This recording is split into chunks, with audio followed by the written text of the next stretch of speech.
करेगा।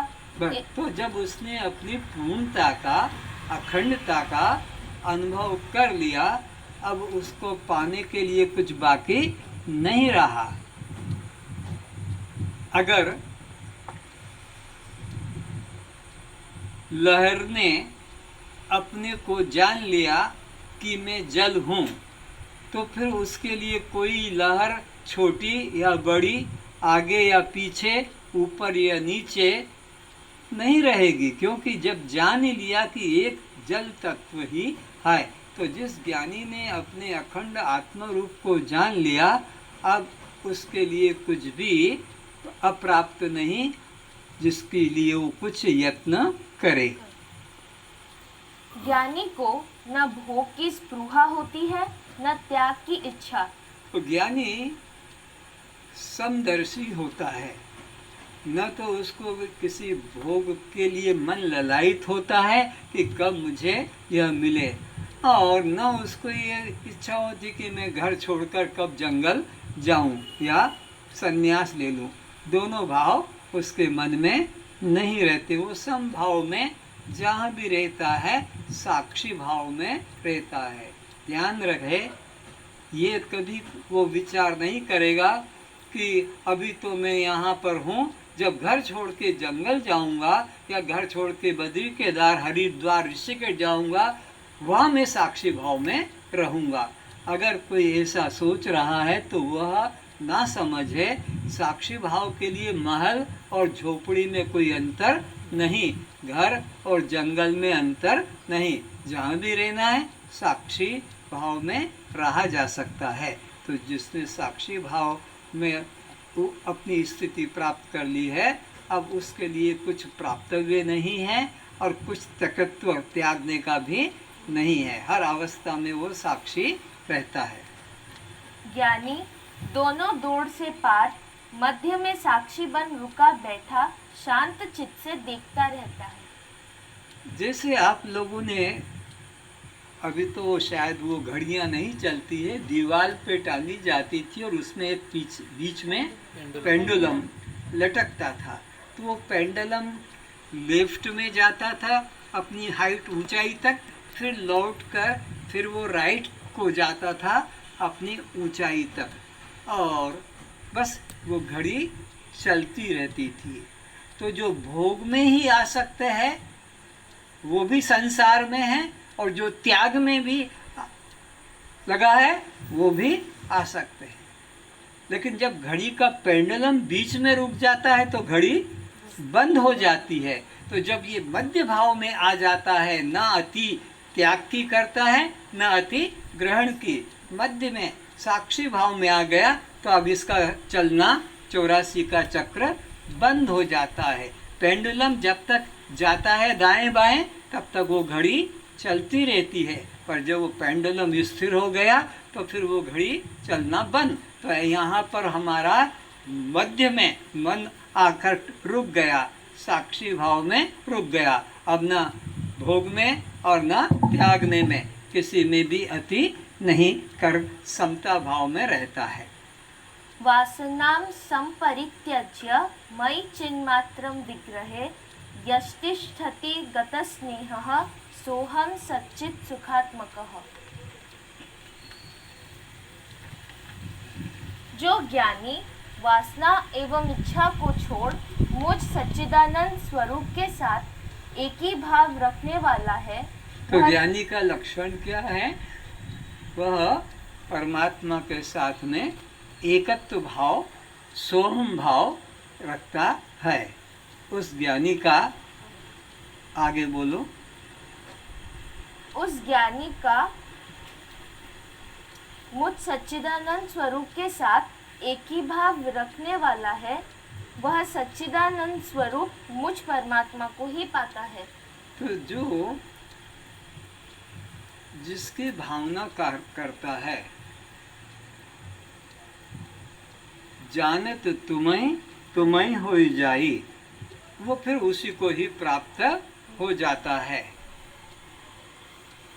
उसमें फिर भेद नहीं रहता, वो एकत्व को प्राप्त हो जाता है। यो मां पश्यति सर्वत्र सर्वं च मयि पश्यति तस्याहं न प्रणिष्यामि स च मे न प्रणिष्यति। ऐसा भगवान कृष्ण गीता के 6 अध्याय के 30वें श्लोक में समझा रहे हैं कि जो मेरे में मन को लगा रखता है, मेरा ही चिंतन करता है, फिर मैं भी उसके साथ में ऐसा ही मिला होता हूँ। न वो मुझसे दूर है, न मैं उससे दूर हूँ।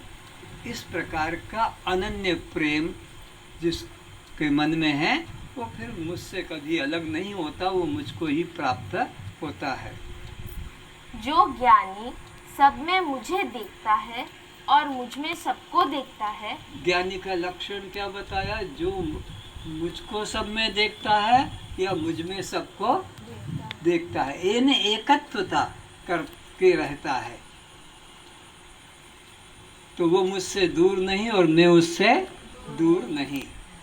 वो मुझे अप्राप्त नहीं कि मैं उसके लिए अप्राप्त नहीं। उसके लिए मैं अदृश्य नहीं होता और वह मेरे लिए अदृश्य नहीं होता। तो जहाँ भी देखता है वो उसी को देखता है। अगर सच्चे ज्ञानी के पास कोई आ जाए और कहे क्या आप मुझे परमात्मा से मिला सकते हैं,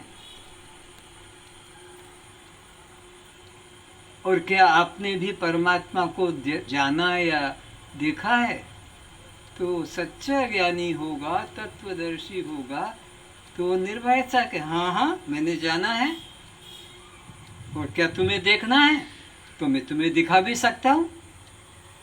क्या ये संभव है? हाँ हाँ क्यों नहीं। क्या आपने देखा उसको? हाँ देखा है, और इस तरह देखा है जैसे मैं तुम्हें देख रहा हूँ। तब वो पूर्ण ज्ञानी है। और जिसके मन में भाई मैंने तो जाना नहीं है, मेरे को गुरुजी ने बोला था, बस मैंने अपने को ब्रह्म मान लिया है, मैंने तो जाना नहीं, मैं पढ़ के सुना रहा हूँ, ये ग्रंथ में लिखा है तत्वमसि, वही मैं तुमको सुना रहा हूँ, खुद का अनुभव नहीं है। तो किसी का अनुभव सुनकर उसे रट लेना, ये तुम्हारा अनुभव, ये तुम्हारा कल्याण कभी नहीं करेगा, बल्कि तुम्हारी दुर्गति करेगा। क्यों? कि फिर तुम सोचोगे बस हमने तो जान लिया, अहम ब्रह्मास्मि। अरे अहम ब्रह्मास्मि जिसने जाना है उसका कल्याण होगा। तुमने तो शुद्ध ज्ञान किया, उसको ज्ञान को सुना है पर अनुभव नहीं किया है। जैसे कोई कह दे कि रसगुल्ला बहुत स्वादिष्ट मधुर होता है, दूध का बनता है, दूध को फाड़ दिया जाता है गरम करके नींबू डाल के, फिर उसका मंथन करके गोलियां बना ली जाती है, फिर उसको चीनी के उसमें डुबोया उबाला जाता है, बड़ा स्वादिष्ट होता है। आपने सुन लिया, अब तुमको क्या स्वाद आएगा? तुम क्या वो रसगुल्ले का स्वाद कर रहे हो? जिसने बना के खाकर अनुभव प्रकट किया, तुमने उसके अनुभव को सुन के और मान लिया कि हाँ हमने अब जान लिया रसगुल्ला क्या होता है। तो यह जानना वास्तविक नहीं, श्रवण को फिर मनन करना होता है। तो अब वो ज्ञानी सब में एक परमात्मा को ही देखता है। कैसे देखता है? जैसे वो तुमको देखता है, जैसे वो वृक्ष को देखता है वह, और पशु पक्षियों को देखता है, वो ब्रह्म को भी देखता है। उससे ब्रह्म छुपा हुआ नहीं, वो ब्रह्म से छुपा नहीं, ब्रह्म उससे छुपा नहीं। अर्थात हम एक दूसरे से कभी दूर नहीं होते। कौन? परमात्मा से भक्त और भक्त से परमात्मा कभी दूर नहीं होते हैं, बल्कि भक्त भगवान एक ही होते हैं। जैसे स्वर्ण अलंकार ये अलग अलग नहीं होते हैं, बल्कि एक ही हैं। और इसको दूसरे तैतृय उपनिषद में दूसरे ढंग से कहा, द्वा सुपर्णा सयुजा सखायाम समान वृक्षे प्रशस्त जाते। एक वृक्ष पर दो पक्षी बैठे हुए हैं जो सदा साथ रहते हैं, कभी वियोग होता ही नहीं। और आश्चर्य क्या है, एक अचल है उसमें से और एक 84 लाख योनियों में अपने कर्मों को लेकर भटकता है, पर साथ छूटता नहीं। और वो एक अचल है भी बना रहता है। इस देह रूपी वृक्ष में ही वो दो पक्षी हैं, एक है परमात्मा जो केवल देखता रहता है, कुछ करता नहीं, भोगता। दूसरा है हम तुम जो जीवात्मा, वही इस देह के अंदर दूसरे पक्षी हैं जो शुभाशुभ कर्म करके और अपने कर्मों के अनुसार शुभ अशुभ योनियों में भटक कर सुख दुख को भोगते रहते हैं। तो भक्त भगवान दो नहीं बल्कि एक ही होते हैं और सदा साथ रहते हैं। कैसे साथ रहते हैं? जैसे कि व्यवहारिक जीवन में पटरियाँ, लाइनें और ट्रेन ये सदा साथ रहते हैं। कितना सुंदर दृष्टांत है। इसमें एक अचल है और एक चलता रहता है, पर कभी साथ छूटता। ट्रेन पटरी से कभी दूर गई, चल सकती है ना। जहाँ भी जाएगी ट्रेन पटरी के ही सहारे से जाएगी। तो जीवात्मा भी जहाँ भी जिस योनि में जाएगा परमात्मा का साथ छूटता नहीं है। मछली बिना जल का जीवन नहीं व्यतीत कर सकेंगी। इसी प्रकार यह आत्मा के बिना यह शरीर भी चल नहीं सकेगा, या परमात्मा के बिना ये जीव भी जी नहीं सकेगा। इनकी सदा अभिन्नता है। द्वा सुपर्णा सुजया सखाया समानं वृक्षं परिस्वज्याते तरयन्तः पिप्पलं स्वाद्विति अनशनयोः अभिचाकशिति। एक वृक्ष पर दो पक्षी जो सदा साथ रहते हैं, जो गहरे मित्र हैं, किंतु इनमें एक अचल साक्षी है, दूसरा 84 लाख योनियों में भटकता है एवं अपने शुभाशुभ कर्मों का फल भोगता है। स्वभावादेव जाननः दृश्यमेतत् न किंचन इदं ग्राह्यम इदं त्याज्यम सह किं पश्यति धीरधीः। जिस ज्ञानी ने दृश्य जगत को सीप में रजत जैसा मिथ्या जान लिया है और जिसके लिए किंचित भी ब्रह्मातिरक्ति नहीं, अन्य कुछ भी नहीं है, ब्रह्म के अतिरिक्त अन्य कुछ भी नहीं है। जिस ज्ञानी ने इस संसार को कैसा जान लिया है, जैसे कि समुद्र के किनारे पर दूर से चमकता हुआ कुछ पदार्थ दिखता है, तो ऐसा लगता है कि यहाँ चांदी पड़ा हुआ है, और जब वहाँ समीप जाकर देखता है तो लगता है कि वो चांदी नहीं, क्या सीप है, शामुका है। फिर वो दूर जाकर बैठ जाएगा, उसको वैसा वो चमक तो दिखेगी, पर अब उसकी ओर मन आकर्षित फिर जाकर फिर पकड़ने का नहीं। या दूर पानी का सरोवर दिख रहा है, झील दिख रही है, तो लगता है वहाँ जाकर गर्मी है तो डुबकी लगाकर ठंडक होकर आता हूँ। और जब वहाँ जाता है तो देखता हूँ वहाँ पानी की बूंद भी, फिर वो मृग मरीच का नीर कहते हैं, मरुस्थल में वो सूर्य की किरणें पड़ती है तो उसमें वो जो बालू है वो चमकती है जल की तरह। तो ऐसा लगता है कि जैसे बहुत बड़ा वहाँ जलाशय है। एक बार ये खुद भी इसी भ्रम में फंस गया। संबलपुर से जा रहा था पारादीप के लिए, तो बीच में ऐसा समय था करीब 3 बजे का, धूप का तेज, और एकदम बिल्कुल लगा कि पानी पानी। तो मुझे लगा जैसे कोई डैम टूट गया हो। तो मैं जोर से गाड़ी को ब्रेक लगा दिया, ये सच बात अनुभव की कह रहा हूँ। और फिर गाड़ी रुक गई। तो मैं जाकर थोड़ा आगे बढ़ा तो देखा वहाँ पानी का बूंद भी नहीं था। वो ऐसी चमक पड़ी थी सूर्य की किरणों की सड़क के ऊपर, जो दूर से पानी पानी दिख रहा था। तो जिस ज्ञानी ने संसार को कैसा जान लिया है, मरुस्थल में जल की तरह या सीप में चांदी की तरह, तो पहले तो वो आकर्षित करता है वो जल को या वो सीप, लेकिन जब जान लिया कि यह असार है तो फिर दूर से वो दिखता रहेगा पर उसकी ओर मन आकर्षित नहीं होगा। तो ज्ञानी वह जिसने इस जगत को शामुका में रजत की तरह या मरुस्थल में जल की तरह जान लिया, फिर उसके मन में संसार के प्रति आकर्षण पाने की इच्छा नहीं रहती। वह अपने आत्म स्वरूप में किस पदार्थ की कमी देख उसे पाने की इच्छा करेगा? तो वो जो ज्ञानी है जिसने अपने अंदर पूर्णता का अनुभव कर लिया, जिसको आत्मा के अतिरिक्त अन्य किसी में सत्ता श्रद्धा ही नहीं, तो अब उसमें उसको किस चीज की अब कमी है जो वो कुछ पाने का साधन करेगा।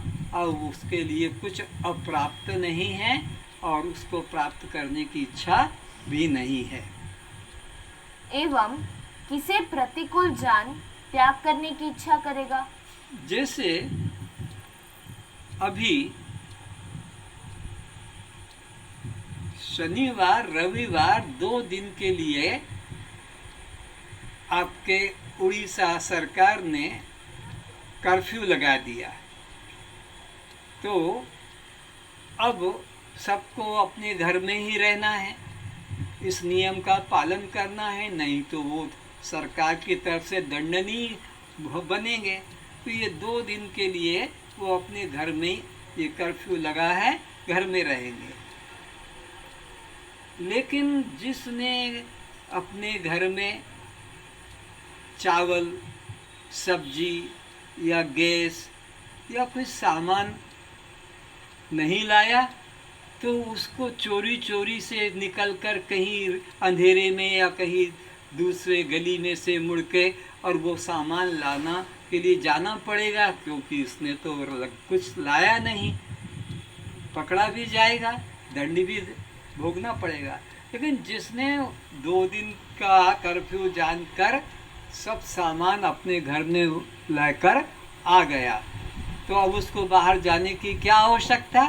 ठीक इसी तरह जिसने अपने अखंड आनंद स्वरूप आत्मा का ज्ञान कर लिया, अब उसके लिए न स्वर्ग प्राप्तव्य है न वैकुंठ, अब उसको कहीं लोक में जाने की जरूरत नहीं है।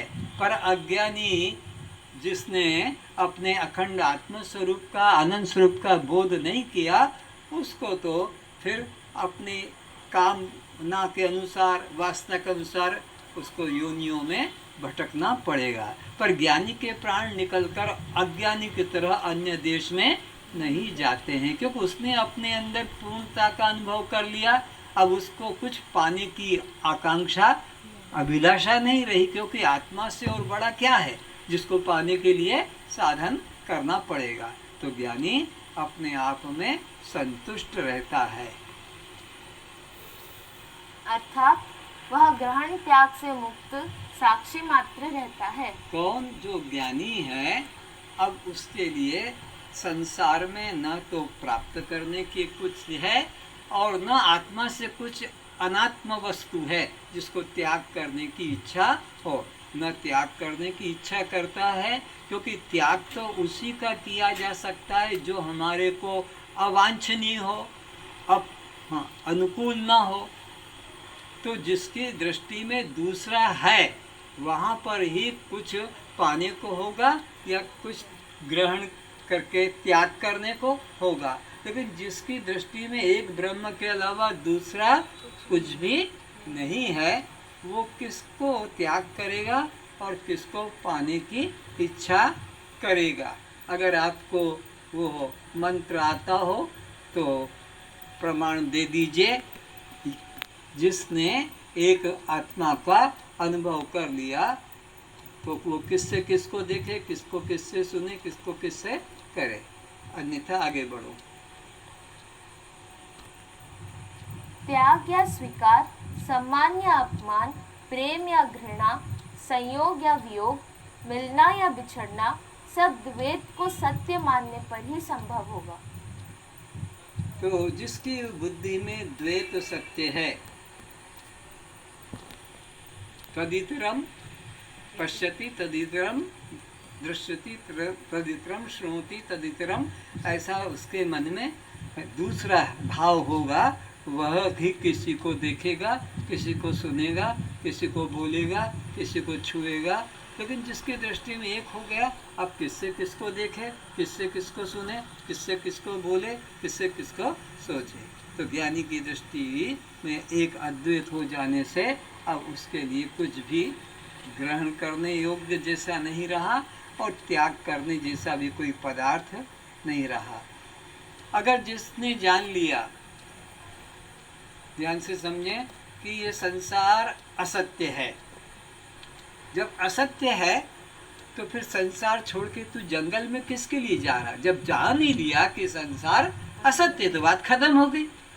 फिर मैं जंगल में जाऊंगा और वहाँ रहूंगा, तो फिर तूने कहाँ जाना है? असत्य जान लिया होता तो फिर तेरे को जंगल जाने की या संन्यास लेने की या त्याग करने की रुचि भी नहीं होती। त्याग तो वही करेगा जिसकी दृष्टि में वो वस्तु सत्य है। जब जान लिया कि ये मिथ्या है, जगत सब सपना, तो फिर सपने को क्या कोई, सपने के पदार्थ को कोई त्याग करेगा? कि सपने के धन को कोई लाने को घर में इच्छा करेगा? नहीं। अद्वैत में यह व्यापार नहीं चल सकेगा। तो अद्वैत सत्ता का जिसको बोध हो गया, उसके लिए अनुकूल प्रतिकूल अपना पराया जो है कुछ नहीं रहेगा। आत्मज्ञान द्वारा अखंड ब्रह्म का सोहम रूप से अनुभव होता है। आत्मज्ञान वाला उस परमात्मा के प्रति सोहम भाव का ही चिंतन रखता है। परमात्मा से अपने को अलग नहीं समझता, इसलिए और उसके मन में कुछ पाने को इच्छा नहीं होती है, क्योंकि उसने जान लिया कि हाँ एक ब्रह्म के अलावा दूसरा कुछ भी नहीं। और वो ब्रह्म तत्व को उपनिषदों ने कहा कि वह तू स्वयं है। तो अब उसके लिए कुछ बाकी नहीं। जब साधक के मन से भेद भ्रांति निर्मूल हो जाता है, तब एक अद्वितीय ब्रह्म ही मालूम पड़ता है। तो जब साधक के मन से भेद भ्रांति निर्मूल हो जाती है, भेद भ्रांति पूरा निकल जाता है, तो फिर वह किसी भी वस्तु के पाने के लिए आकर्षित नहीं होता, न छोड़ने के लिए आग्रह करता है। कहाँ रखी घड़ी तुमने? मुझे तो दिख नहीं रही है।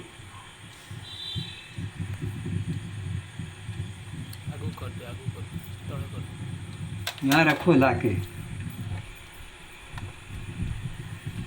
कौन किसे सुनावे, कौन किसे सुने, कौन किसे देखे, कौन किसे त्यागे। जहाँ आत्मा से भिन्न कुछ भी नहीं, वहाँ स्वीकार कैसा, त्याग कैसा। जब एकत्व का अनुभव हो गया, तब कौन किसको देखेगा, कौन किसको सुनेगा, कौन किसको छुएगा, कौन किसको जानेगा। जब वही तत्व मैं हूँ तो वो अपने आप में शांत हो जाता है। आज बस इतना ही ध्यान करेंगे। सर्वे भवन्तु सुखिनः। भवन्तु सुखिनः सर्वे सन्तु निरामया सर्वे सन्तु निरामया सर्वे भद्राणि पश्यन्तु सर्वे भद्राणि पश्यन्तु मा कश्चित् दुःखात् भवेत् मा कश्चित् दुःखात् भवेत् सभी सुखी रहें सब सुखी रहें सभी आनंदित रहें सभी आनंदित रहें सभी निरोग रहें सभी निरोग रहें सभी स्वस्थ रहें सभी स्वस्थ रहें मन वचन कर्म से मन वचन कर्म से हमारे द्वारा हमारे द्वारा किसी को भी किसी को भी कष्ट न पहुँचे कष्ट न पहुँचे दुख न पहुँचे दुख न पहुँचे यदि हमारे यदि हमारे व्यवहार से व्यवहार से वाणी से वाणी से कर्म से कर्म से किसी को कष्ट मिला है किसी को कष्ट मिला है दुख मिला है दुख मिला है तो हम उससे क्षमा चाहते हैं तो हम उससे क्षमा चाहते वो हमें क्षमा करे हैं हमें क्षमा करें ऐसी गलती फिर नहीं होगी ऐसी गलती फिर नहीं होगी जो हमारा कल्याण चाहते हैं जो हमारा कल्याण चाहते हैं हम भी उनका कल्याण चाहते हैं हम भी उनका कल्याण चाहते हैं अब हमारा कोई शत्रु नहीं है अब हमारा कोई शत्रु नहीं है सभी हमारे मित्र हैं सभी हमारे मित्र हैं शत्रु भाव की निवृत्ति शत्रु भाव की निवृत्ति शत्रुता से नहीं होती है शत्रुता से नहीं होती शत्रुता की निवृत्ति शत्रुता की निवृत्ति तो एकमात्र प्रेम भाव से तो एकमात्र प्रेम भाव से आत्मीयता से आत्मीयता से होती है होती है इसलिए सभी से इसलिए सभी से आत्मभाव रखें आत्मभाव रखें आत्मीयता रखें आत्मीयता रखें सबका मंगल हो सबका मंगल सबका मंगल हो सबका मंगल ओम शांति शांति शांति ओम शांति